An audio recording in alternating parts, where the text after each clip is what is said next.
நாம கடலை பார்க்க போனா பரவாயில்ல, கடல் நம்மளை பார்க்க வந்தா உங்களுக்கு ஒரு சின்ன சேலஞ்ச், ஒரு பெட். இந்த ப்ராஜெக்ட் பத்தி நீங்க கேள்வி கூட பட்டிருக்க மாட்டீங்க.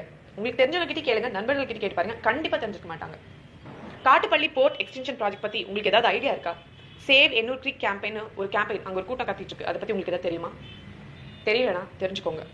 Kattupalli port extension project. Kattupalli அப்படிங்கிறது அந்த சென்னை கோஸ்டல் ஏரியா, அந்த எண்ணூர் சார்ந்த ஒரு கோஸ்டல் ஏரியா, ரொம்பவே முக்கியமான ஒரு கோஸ்டல் ஏரியா. ஏன் அப்படின்னு கேட்டா, இந்த காட்டுப்பள்ளி அப்படிங்கிறது ஒரு முகத்வாரமா இருக்கு. இந்த முகத்வாரம்னா என்ன அப்படின்னு கேட்கறவங்களுக்கு, இங்க நம்ம ஏரி, குளம், குட்டை இது எல்லாமே எக்ஸஸா இருந்து, விச் மீன்ஸ் நம்ம எதுவும் செய்யல, பட் தென் அதெல்லாம் அதிக தண்ணி நம்ம சேமிச்சு வச்சு பேலன்ஸ் இருக்க தண்ணியை வந்து கடல்ல தான் கலக்க விடுறோம்.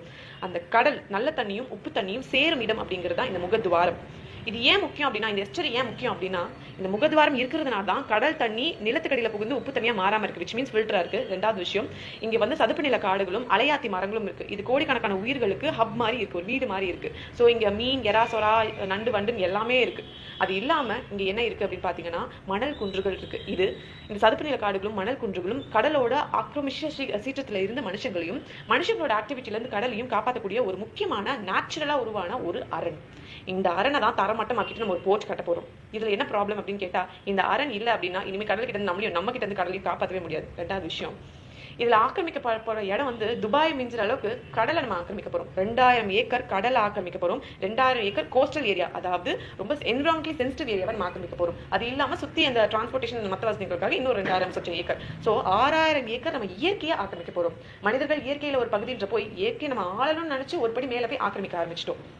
ஸோ இங்க டைரக்டா மீனவர்கள் பாதிக்கப்படுறாங்க. ஏன்னா அங்க இருக்கக்கூடிய உயிர்கள் காணாம போகுது. ஸோ ஆப்வியஸ்லி மீன்பிடி தொழில் பாதிக்கப்படுது. பல நூறு தலைமுறைகளா வாழ்ந்துட்டு இருந்த அந்த ஒரு இது இப்ப இனிமேல் இருக்க போறது இல்லை. 2000 ஏக்கர் நிலத்தில் ஆக்கிரமிக்கப்பட போறதுனால நல்ல நீர், அதாவது இந்த குளம், குட்டை, நன்னீர் ஊற்று இது எல்லாமே காணாம போகுது. ஸோ ஆப்வியஸா இங்க கூடிய இயற்கை விவசாயமும் அழிய போகுது. அது இல்லாம இந்த உப்பு தொழில் செஞ்சுட்டு இருக்கவங்களும் அழிக்கிறாங்க. ஸோ இங்க மீனவனும் அழியிறான், இங்க விவசாயம் பண்றவனும் அழியிறான், உப்பு தொழில் செய்யறவனும் அழியிறான். அவன் அழிஞ்சு நமக்கு என்னப்பா, நான் இங்க சேஃபா இருக்கேன். அந்த சிட்டிக்குள்ள ஜாலியா இருக்கிறவங்களுக்கு கொசஸ்தலையாறுல இருந்து அந்த வாட்டர் பாடி யாரும் மறந்துருக்க வாய்ப்பு இல்லை. பல மில்லியன் லிட்டர் தண்ணியை கொடுத்து சென்னை வறட்சியா இருந்தப்போ நம்மளை காப்பாத்தின ஒரு இடம். இந்த ப்ராஜெக்ட்னால அதுவுமே அழிய போகுது. ஸோ சென்னையோட வாட்டர் ரிசோர்ஸ் மேல ஒரு பெரிய கை வைக்க போறாங்க.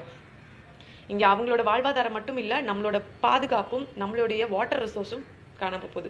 இன்னொரு பெரிய பெரிய பெரிய விஷயம் என்னன்னா, நாளை பின்ன மழை வந்துச்சு அப்படின்னா உங்க வீட்டுக்கு முன்னாடி ஸ்விமிங் பூல் கட்டலாம். அவ்வளோ வெள்ள தண்ணி இருக்கும். எப்படின்னு கேக்குறீங்களா? வடிகால்ல தானே நம்ம போர்ட்டே கட்ட போறோம். அப்ப வெள்ளம் எங்க போக போகுது? போன வேகத்துல திரும்பி நம்மள நோக்கி வரப்போகுது. சோ நல்ல ட்ரைனேஜ் சிஸ்டம் நம்ம கிட்ட இல்ல. ஏரி, குளம், குட்டை நம்ம ப்ராப்பரா மெயின்டைன் பண்றதே இல்ல. அப்ப போற தண்ணி போற வேகத்துல நம்மகிட்ட தானே வரப்போகுது. இனி கடல்ல கலக்கிறதுக்கு அதுக்கு இடம் கொடுக்கலையே. இவ்வளோ பெரிய இஷ்யூ நடந்துட்டு இருக்கு. இதை பத்தி யாராவது கேட்கறாங்கன்னு கேட்டா கேட்டுட்டு தான் இருக்காங்க. அங்க இருக்கக்கூடிய மீனவர்கள் சங்கமும், பெண்கள் சங்கமும், மாணவர்கள் சங்கமும், பூவுலக நண்பர்களும், இன்னும் நிறைய பேர் சேவ் எண்ணூர் கிரீக் கேம்பெயின் சொல்லிட்டு அங்க கத்திட்டு தான் இருக்காங்க. ஆனா அவர்கள் குரல் எட்டப்படவில்லை. ஏதோ எனக்கு தெரிஞ்சவங்களுக்கு சொல்றதுக்காக நான் இந்த வீடியோ பதிவு செய்யறேன். கண்டிப்பா இந்த இஷ்யூ பத்தி கேள்விப்பட்டிருக்க மாட்டீங்க நீங்க. ஒருவேளை நீங்க கேள்விப்படல, அட்லீஸ்ட் எனக்கு தெரிஞ்சவங்களுக்கு நான் சொல்லணும் அப்படின்னு வச்சுங்க, தயவு செஞ்சு இதை பத்தி மத்தவங்க கிட்ட பேசுங்க, ஷேர் பண்ணுங்க. நம்ம அங்க போய் கூலி பிடிச்சிட்டு நின்னாதான் அதுக்கு பேர் போராட்டம் கிடையாது. முன்னாடி மனிதர்களை நம்ம மண்ணில் தான் தேடணும், இப்போ நம்ம நெட்ல தேடுறோம். ஸோ இதை எவ்வளவு பேசுறோமோ, மத்தவங்க கிட்ட ஷேர் பண்றோமோ அவ்வளோக்கு இந்த இஷ்யூ வெளில போகும். 6000 ஏக்கர் நம்ம இயற்கையை ஆக்கிரமிச்சு செய்ய போற ஒரு விஷயம். சின்ன ஆக்கிரமிப்பு செஞ்சாலே இயற்கை பதிலுக்கு ஒரு ரிவீட் அடிச்சா நமக்கு தண்ணி இல்லாம இங்க கஷ்டப்படுறோம். இல்ல ஓவர் வெள்ளம் வந்து நம்ம இங்க மூழ்கிட்டு இருக்கோம்.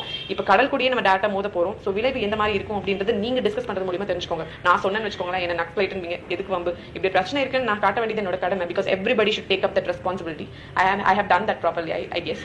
சோ இது அடுத்து உங்களோட கையில கொடுக்குறேன். நீங்க என்ன பண்ண போறீங்க, நீங்க அடுத்து இது யாருக்கு சொல்ல போறீங்க, எங்க கொண்டு போக போறீங்கன்றது தான் இருக்கு. Save Ennore creek campaign.